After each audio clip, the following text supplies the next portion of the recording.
Hello everyone, आज की class में हम क्लास 11th का फाइनेंशियल स्टेटमेंट वाला चैप्टर स्टार्ट कर रहे हैं। तो फाइनेंशियल स्टेटमेंट क्या है, देखो हम स्टार्ट करें फाइनेंशियल स्टेटमेंट। फाइनेंशियल स्टेटमेंट काफ़ी इंपॉर्टेंट चैप्टर है क्लास 11th के एनुअल एग्जाम्स के लिए। ये अच्छे खासे मतलब नंबर कंप्राइज करता है। तो हम कह सकते हैं फाइनेंशियल स्टेटमेंट होते क्या हैं। फाइनेंशियल स्टेटमेंट वो स्टेटमेंट्स हैं जो कहीं ना कहीं हमारी प्रॉफिटेबिलिटी या कह सकते हो हमारी फाइनेंशियल पोजीशन को बताते हैं ईयर के एंड पे। मतलब ईयर के एंड पे हमें पता चलता है फाइनेंशियल स्टेटमेंट की हेल्प से कि हमारा प्रॉफिट और लॉस कितना हुआ है या हमारे एसेट्स और लायबिलिटीज़ कितने कितने हैं। ठीक है, तो हमारी फाइनेंशियल पोजीशन या जो भी हमारे जो एसेट्स हैं बिजनेस के, वो भी हमारे मतलब परफॉर्मेंस वगैरह, ये सारी चीज़ें हमें फाइनेंशियल स्टेटमेंट की हेल्प से पता चलती हैं। ठीक है, तो इसका ऑब्जेक्टिव क्या रहता है, क्यों हम फाइनेंशियल स्टेटमेंट प्रिपेयर करते हैं, फाइनेंशियल स्टेटमेंट प्रिपेयर करने के क्या ऑब्जेक्टिव्स हैं हमारे। तो सबसे पहला ऑब्जेक्टिव है to present a true and fair view of business performance. जो हमारा बिजनेस परफॉर्मेंस है, हमें एक्चुअल में कितना प्रॉफिट हुआ है या कितना लॉस हुआ है, ये हमें फाइनेंशियल स्टेटमेंट से पता चलता है। ट्रू एंड फेयर व्यू मतलब है कि भाई सही इन्फॉर्मेशन। ऐसा होता है कि भाई एक तो होता है अनुमान से, हम अपने एक एजम्पशन से बताते हैं कि हाँ हमें इतना प्रॉफिट इतना लॉस हुआ है, बट एक्चुअल जो मतलब जो ट्रू वैल्यू जो हम कह सकते हैं या फेयर वैल्यू जो कह सकते हैं, वो हमें फाइनेंशियल स्टेटमेंट हेल्प करता है। दूसरे, to present true and fair view of the financial position of the business. Financial position मतलब होता है हमारे जो एसेट्स और लायबिलिटीज़ हैं, हमारे एसेट्स कितने हैं, हमारे लायबिलिटीज़ कितनी है, वो हमें फाइनेंशियल स्टेटमेंट से पता चलता है। ठीक है, इसी के नीचे फिर हमारा अगली हेडिंग है users of financial statement. Financial statement को यूज़ कौन करता है। हम फाइनेंशियल स्टेटमेंट बनाते तो हैं, बट एक्चुअल यूजर्स कौन है फाइनेंशियल स्टेटमेंट के। जो हमारे फाइनेंशियल स्टेटमेंट बनते हैं, इनको यूज़ कौन करता है एक्चुअल लाइफ में। तो उसको हमारा जो मैनेजमेंट है, जो भी हमारा बिजनेस मैनेजमेंट है, हमारा खुद का जो बिजनेस जिस चीज़ के लिए तुम बना रहे हो, वो मैनेजमेंट अपना कह सकते हो जो हमारा प्रॉफिट या लॉस कंपैरिजन के लिए या अपनी परफॉर्मेंस चेक करने के लिए, वो ये फाइनेंशियल स्टेटमेंट की हेल्प लेते हैं। दूसरा, इन्वेस्टर्स। कोई भी बाहर का इन्वेस्टर्स फर्म में क्यों इन्वेस्ट करेगा, जब उन्हें ट्रस्ट होगा फर्म पे कि हाँ ये फर्म हमें अच्छा रिटर्न देगी या यहाँ पे हम अच्छा प्रॉफिट कमा सकते हैं। ठीक है, बट ये इन्फॉर्मेशन उनको मिलेगी कैसे, ये इन्फॉर्मेशन उनको मिलती है फाइनेंशियल स्टेटमेंट से। थर्ड है क्रेडिटर्स। क्रेडिटर्स मतलब होता है जो हमें उधार में सामान देते हैं, जो क्रेडिट में हमें गुड सेल करते हैं। तो कोई भी बंदा हमें उधार में क्यों सामान देगा, जब उसे हमें फाइनेंशियल पोजीशन पता होगी, फाइनेंशियल स्टेटमेंट उसने जब देखी होगी तभी तो देगा, जब उसे लगेगा कि हाँ ये लोग रिटर्न कर सकते हैं। तो फाइनेंशियल स्टेटमेंट कहीं ना कहीं क्रेडिटर्स भी चेक करते हैं, एम्प्लॉयज़, इवन एम्प्लॉयज़ भी चेक करते हैं फाइनेंशियल स्टेटमेंट। कहीं पे भी आपकी जॉब लग रही है, मान लो कि भाई आप देखोगे कि वो फर्म कैसी है, फर्म में एक्चुअल में कि भाई एम्प्लॉयज़ को सैलरी दे रही है नहीं दे रही है, या लॉस में तो नहीं चल रही है, तो एम्प्लॉयज़ भी कहीं ना कहीं फाइनेंशियल स्टेटमेंट की हेल्प लेते हैं। अगला, ट्रेड यूनियंस। कितनी बार ट्रेड यूनियंस देखते हैं। ट्रेड यूनियंस को जब लगता है कि हाँ फर्म प्रॉफिट कमा रही है बट उनकी सैलरी इंक्रीमेंट नहीं कर रही है या उनको बोनस टाइम से नहीं दे रही है, तो कहीं ना कहीं ट्रेड यूनियन अपने इंटरेस्ट के लिए फाइनेंशियल स्टेटमेंट देखते हैं।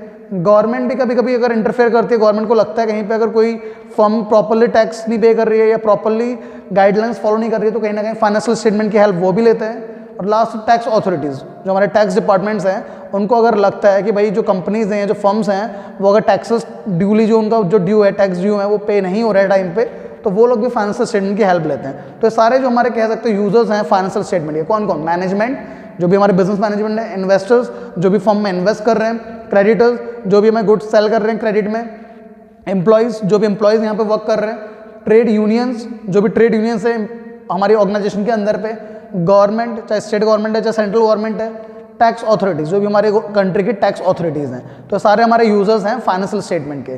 फिर अगला हमारा इनकम स्टेटमेंट। देखो इनकम स्टेटमेंट की बात अगर हम करें तो इनकम स्टेटमेंट को दो पार्ट में डिवाइड किया जाता है। एक हमारा होता है ट्रेडिंग अकाउंट और एक हमारा होता है प्रॉफिट एंड लॉस अकाउंट। जो ट्रेडिंग अकाउंट हमारा बनता है, ट्रेडिंग अकाउंट हमें हेल्प करता है ग्रॉस प्रॉफिट या ग्रॉस लॉस कैलकुलेट करने में। वहीं हमारा प्रॉफिट एंड लॉस अकाउंट जो है ये हमें हेल्प करता है नेट प्रॉफिट या नेट लॉस कैलकुलेट करने में। सबसे पहले हम पढ़ेंगे format of trading account. Trading account का फॉर्मेट पढ़ेंगे, ठीक है।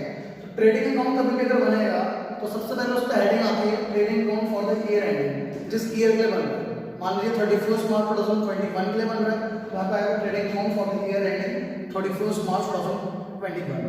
तो जिस ईयर के एंड पे बन रहा था उस ईयर की डेट लिखनी होती है। सबसे पहले इसमें क्या देखिए, टोटल 4 कॉलम्स हैं, पर्टिकुलर्स अमाउंट। सबसे पहले क्या लिखा जाता है, सबसे पहले ओपनिंग स्टॉक लिखते हैं। बेसिक चीज क्या याद रखनी है, सबसे पहले इसमें आता है ओपनिंग स्टॉक। फिर हम लिखते हैं second purchase minus purchase return. जो भी हमारी परचेज है, जो भी हमने चीजें खरीदी हैं, उसमें से परचेज रिटर्न माइनस करते हैं। देन यहाँ पे आता है सेल्स माइनस सेल रिटर्न। फिर हम इसमें लिखते हैं sales minus sale return. Then इसके बाद क्या आता है, इसके बाद हमारा क्लोजिंग स्टॉक। फोर्थ आता है क्लोजिंग स्टॉक, जो भी हमारा क्लोजिंग स्टॉक हमारे पास होगा। ये चार चीजें याद रखनी है, सबसे पहले opening stock, then purchase minus purchase return, then sale minus sale return by side पे, और और क्लोजिंग स्टॉक। इसके अलावा जितने भी हमारे फैक्ट्री रिलेटेड खर्चे हैं, तो जितने भी हमारे फैक्ट्री के खर्चे हैं वो सब टू साइड टाइप, फैक्ट्री या प्रोडक्शन को लेकर जो भी खर्चे हम कह सकते हैं। वेजेस का होता है, जो हम अपने लेबर्स को पैसा देते हैं, वेजेस एंड सैलरी। देखो क्वेश्चन में याद रखना कंफ्यूज करने के लिए, wages and salary and wages एक साथ दिए रहते हैं। तो उस केस में हमें पहला टर्म देखना होगा, पहला टर्म वेजेस है तो ये इसमें आएगा ट्रेडिंग अकाउंट, ठीक है। तो wages and salary trading account में आता है। कैरेज इनवर्ड, कोई भी चीज अंदर लाने में अगर हमें किराया पड़ रहा है, अंदर क्या लाएंगे मेन फैक्ट्री में रॉ मटेरियल, तो उसके लिए जो भी किराया देते हैं, सिंपल कैरेज दिया होगा तब भी ट्रेडिंग अकाउंट में आएगा। डायरेक्ट एक्सपेंसेस जो होते हैं जो प्रोडक्शन को लेकर खर्चे हैं, तो ये भी यही बात है। कैरेज में परचेज सॉरी कोई भी चीज खरीद रहे हैं उस पर कुछ भी अगर हम कैरेज दे रहे हैं। फिर गैस फ्यूल एंड पावर, कोई भी हमारा गैस का खर्चा आ रहा है, फ्यूल का खर्चा आ रहा है, पावर का खर्चा आ रहा है, ये सारे हमारे फैक्ट्री के ही खर्चे हैं। ऐसे हमारा फ्लाइट एंड कार्टेज, कोई भी हमारा सामान लाने में या कार्टेज लाने में जो भी खर्चा हो गया। मैन्युफैक्चरिंग एक्सपेंसेस, कोई भी चीज बनाने में हमारा खर्चा आ रहा है। प्रोडक्टिव एक्सपेंसेस, प्रोडक्शन को लेकर जो खर्चे हैं। फैक्ट्री एक्सपेंसेस मतलब है फैक्ट्री का लाइट का खर्चा, फैक्ट्री का रेंट, मतलब जो भी हमारे खर्चे हैं। डॉक चार्जेस, तो बाहर से हमने कोई सामान इंपोर्ट कराया तो वहाँ पे जो डॉक चार्जेस देना पड़ता है, सिर्फ पे जो हमें खर्चा देना पड़ता है। इसके अलावा क्लियरिंग चार्जेस, फिर वहाँ पे जो पोर्ट वगैरह जो क्लियर कराने का जो खर्चा देना पड़ता है। इम्पोर्ट ड्यूटी और कस्टम ड्यूटी, कोई भी चीज अगर इंपोर्ट कर रहे हैं या मंगवा रहे हैं उसमें हमें कस्टम पे करना पड़ता है। रॉयल्टी, कोई भी तुम्हें इंटेंजिबल एसेट्स लिए हुए हैं उनके बाद तुम्हें रॉयल्टी देनी है। तो सारे हमारे क्या है फैक्ट्री से रिलेटेड खर्चे, या हम कह सकते हैं कहीं ना कहीं प्रोडक्शन से रिलेटेड खर्चे। फिर हमारे यहाँ से क्या आता है, यहाँ पे सिर्फ सेल और सेल रिटर्न और क्लोजिंग स्टॉक, दो चीजें आएंगे सर। देखो सारी चीजें लिखने के बाद हम टोटलिंग करेंगे दोनों साइड में। सारी चीजें लिखने के बाद क्या करेंगे, टोटलिंग करेंगे दोनों साइड का। अगर टू साइड पे कम पड़ रहा है, टू साइड का बैलेंस हमारा कम पड़ रहा है, तो इसमें आएगा सिंपल ग्रॉस प्रॉफिट। और सेम अगर बाई साइड पे कम पड़ रहा है बैलेंस, बाई साइड पे अमाउंट कम आ रही है, तो हमारा आता है ग्रॉस लॉस, ठीक है। और चाहे ग्रॉस प्रॉफिट आए चाहे ग्रॉस लॉस आए, ये ट्रांसफर होता है प्रॉफिट एंड लॉस अकाउंट। इसके जस्ट बाद हम प्रॉफिट एंड लॉस अकाउंट बनाते हैं, तो वहां पे ये चीज ट्रांसफर होती है। दोबारा रिपीट कर रहा हूँ सारी चीजें।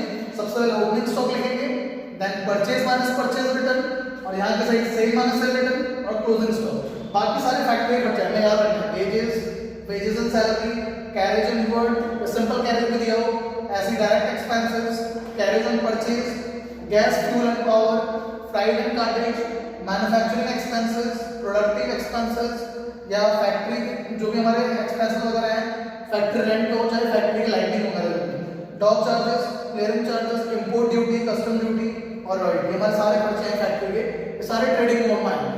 देन लास्ट में टोटलिंग करते हैं दोनों साइड का, टू साइड पे कम पड़ रहा था ग्रॉस प्रॉफिट और बाई साइड पे कम पड़ रहा था ग्रॉस लॉस, ठीक है।